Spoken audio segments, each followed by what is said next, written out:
What up, everyone? DJ Noobs here with you, the Meltdown Radio podcast, bringing you today my top 5 shark movies. And I know it's all subjective.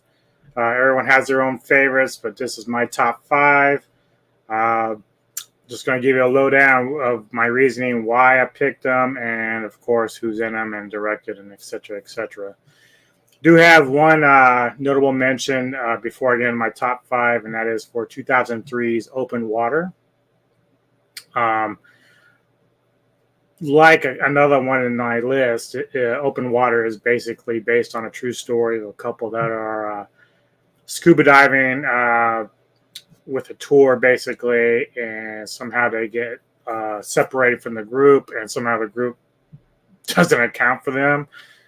So they end up being out there in the water for days, and they can't, rescue, can't find them, and they end up disappearing. And of course, shark infested waters and everything else. So I'm not sure how much of the movie is accurate in terms of what happened, because obviously no one was there but those two. But yeah, it's a good movie. Deserves mention there for sure. But we're going to start with at number 5, 1999's Deep Blue Sea.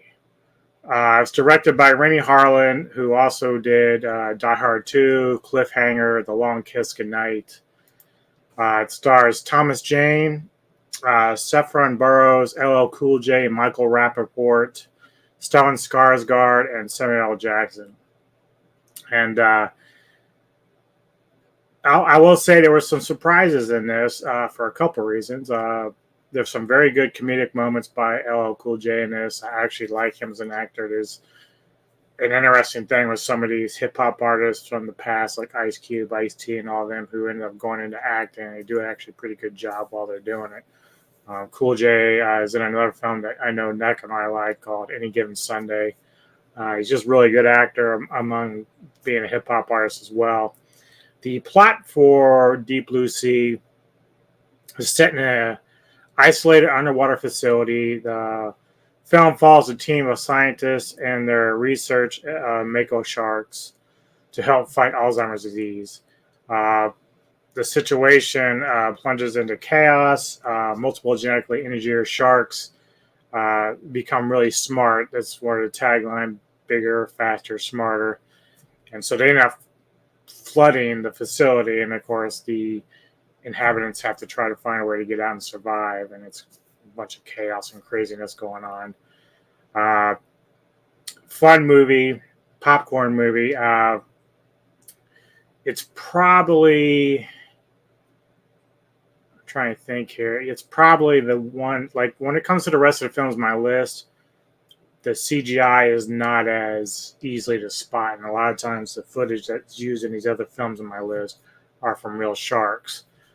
So this one here, though, is the one where the CGI is kind of seen and understood. There's actually an earlier scene in the movie where Jane is he's like the shark wrangler, so he's trying to wrangle this tiger shark, and despite having what is basically stripes on it, it's nothing like a real tiger shark. So that's one of the things. I know I'm a little nitpicky with that, but the other sharks that are, representing makos pretty much kind of look like makos, but they're a little bit larger than that. But yeah, so the film's fun. You can have a lot of fun with it. And like I said, there are surprises with the characters in there. Some you think should be there longer than others. So for those who have seen this, they know exactly what I'm talking about. Let's see. We're going into number 4.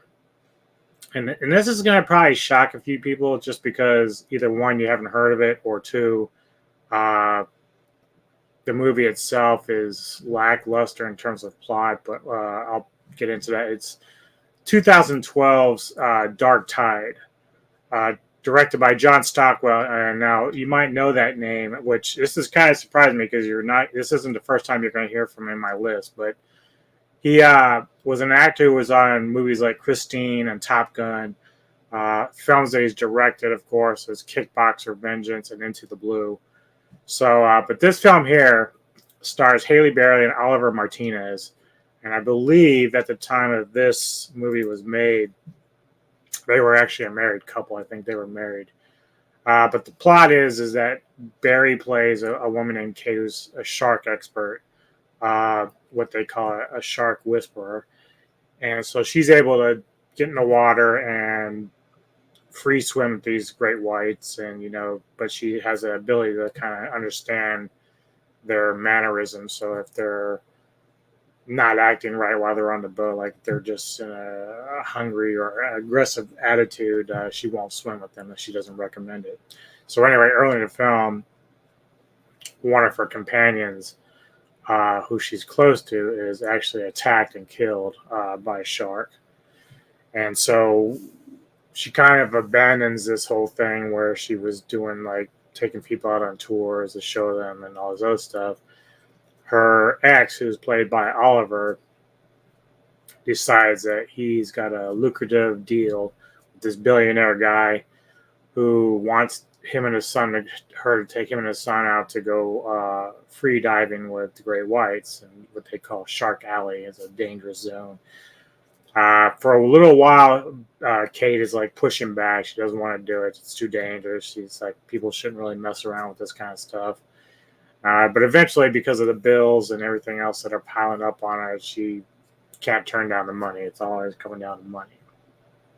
So she ends up taking this arrogant billionaire dude and the son out, and you can pretty much guess things don't go as planned. And but one of the cool things is, I know there are some CGI moments in this, but the way that they've incorporated both, probably the mixture of real shark footage with CGI, works out very well. Plot isn't anything great or anything new. The acting outside of Barry is probably very subpar. I think this was probably like a direct-to-video type thing. It was never released in theaters, I don't believe. So I actually caught it on Tubi or something at some point. But I was actually kind of surprised that the footage, like I'm always intrigued when they can incorporate real footage with like CGI and it doesn't like stand out as much. That to me is really cool about that. Number 3, another one by John Stockwell we just talked about. This is 2005's Into the Blue. Now, first off, this isn't really so much a shark movie, but there's plenty of sharks in it. And the interesting thing about Into the Blue is that it's almost a reimagining of The Deep from the 70s with, I believe, Robert Shaw was in that, and Eli Wallach. But it's John Stockwell's director, starring Paul Walker, Jessica Alba, Scott Conn, and Josh Brolin. For those that have known Walker, of course, rest in peace. But he teaming up again with Scott Conn, who they both were in the movie Varsity Blues together. And a very lovely Alba, who looks amazing in this film in a bikini. Yes, I will say that. But the plot is very much like The Deep. You've got divers, Sam, Jessica Alba, and of course Jared, who's played by Paul Walker, a couple who are basically treasure divers, and they searching for shipwrecks and stuff like that. And of course, in the area that they are, the warm waters, they're crossing paths with sharks. And this is the thing about Paul Walker, is that he's always been into sharks. So the swimming and the stunts in this film are probably more like real, because before his death, Walker was actually out there.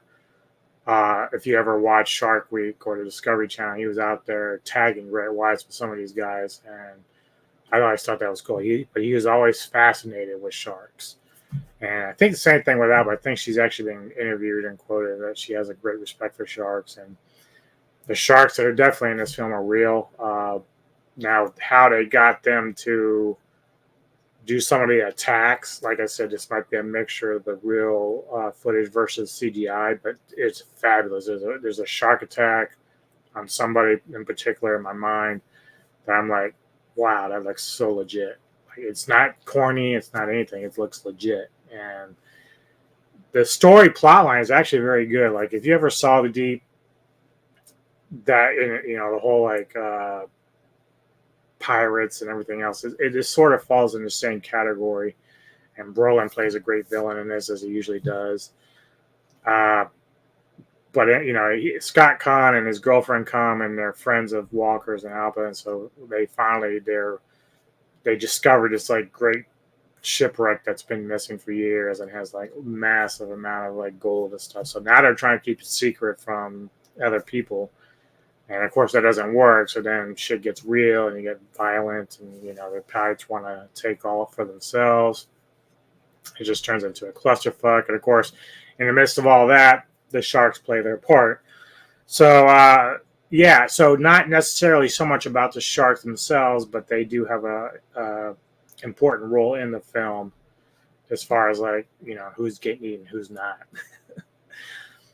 Number two, another one based on true events, based on a story of soul survivor Ray Boundy when he was out there with a group of people, and their sailboat capsized and they got stranded out in, they say Indonesia, I think, or at least maybe this is where the movie is, but I thought maybe it was Australia where this happened initially. But 2010's The Reef, starring Damian Walsh Howling, Guyton Grantley, Adrian Pickering, and Zoe Naylor. And yeah, so they're a group of friends. They're out there sailing. The ship capsizes because the captain or the guy who's driving the boat doesn't know what the fuck he's doing, really. But there's a moment after it capsizes, they're kind of just sitting on the bottom of the boat, which has been turned over. And the one main guy, I think it's Damien, he's like, I think there's a little island that way, maybe a couple miles. All we got to do is just swim there and get off the boat before it sinks. Now, the guy who's driving the boat, the captain, he's like, I'm not getting in these waters. I've fished these waters for years. I know what's out there. So that's sort of like your warning ahead of time that, shit's going to get real for these people.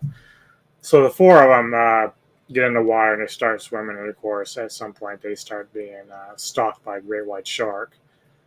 Again, this one actually, I think, utilizes nothing but real footage, but they've mixed it into where like you're not really seeing any straight up attacks per se, but you just see people disappearing and stuff like that. But there's a lot of tension, and it's just creepy, man. Like, you really think about it. If you're out in the middle of the ocean, man, there's nothing around you except for that. It's about terrifying as it can get, like, on like big levels there. And that brings us to number one. And this will be no surprise to anybody because it's probably the most well-known shark movie ever. Jaws, 1975. Steven Spielberg, who also did Duel, Close Encounters of the Third Kind, E.T., and Jurassic Park. This was the very first film to be what we call a blockbuster or summer blockbuster. Plot is a man-eating great white shark attacks beachgoers at a summer resort town, prompting Police Chief Martin Brody, played by Roy Scheider, to hunt it with the help of a marine biologist, Richard Dreyfuss, and a professional shark hunter, Robert Shaw. I don't even have to really get too much in this because I know probably everyone's seen that knows anything about these kind of movies. It's the most well-known ever. I saw this film when I was like 5 years old at the drive-in. Like, I think I forced my babysitter to take me. That's how desperate I was to watch this. Kind of backfired because I ended up having nightmares that night. And from then on, when I was a kid, like, and you probably hear it all before, just with varying types of reasoning. Your bed's over there, and you got to hit the switch over here for a light, and you're running because you're afraid that whatever's underneath the bed, or in my case, if I can't get to the bed, the shark's going to get me. So it created nightmares for me for sure. And among other things, my own, personal interaction with a shark has kind of scarred me for life with that. But movie itself hasn't been able to be beaten. I've always been kind of torn if they should ever try to remake it because we do know the technology now is better. Like, as much as we love the effects that we see in the past with various horror movies and whatnot, the things they got they were able to do with this particular mechanical shark. There's three of them called Bruce. The things they were able to do with it were amazing. I did see at one point, probably a few months ago, deleted footage. It was in black and white of Jaws.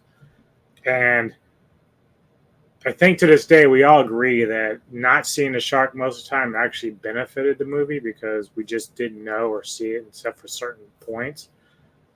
But for instance, like the young boy Alex who is killed, some of the deleted footage actually has the shark kind of like pushing him through the water with blood kind of coming out, and Alex kind of just laying there limp in its jaws very slowly. So it's like, part of me thinks, wow, man, if that scene was in there, that would have been pretty traumatizing. But like at the same time, you almost don't want to screw up with something that's already perfect.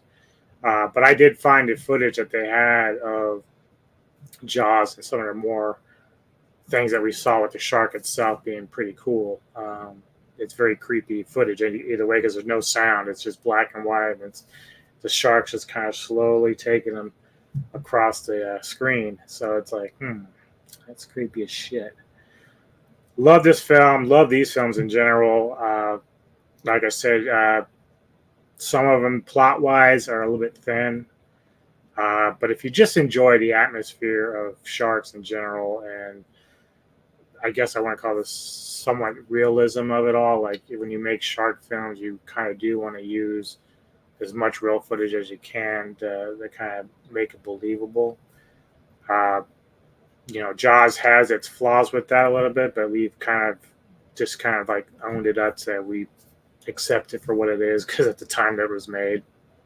And of course, Deep Blue Sea, which has a little bit more of that CGI or practical effects stuff, like it works a little bit, but not all the time. So that's why like the three movies in the middle where they kind of bring more real footage into it, even if they're not the focal points, is very cool to watch. It just reminds me so much of like the old Roger Moore James Bond films because they use real sharks then, mostly tiger sharks, and obviously they're not putting anybody in danger, but I just love the fact that they used to do that, and it just makes the movie better and more realistic for me. So anyhow, hope you all enjoyed this. If you have not seen these, check them out for sure. And yeah, talk at you all later. Enjoy.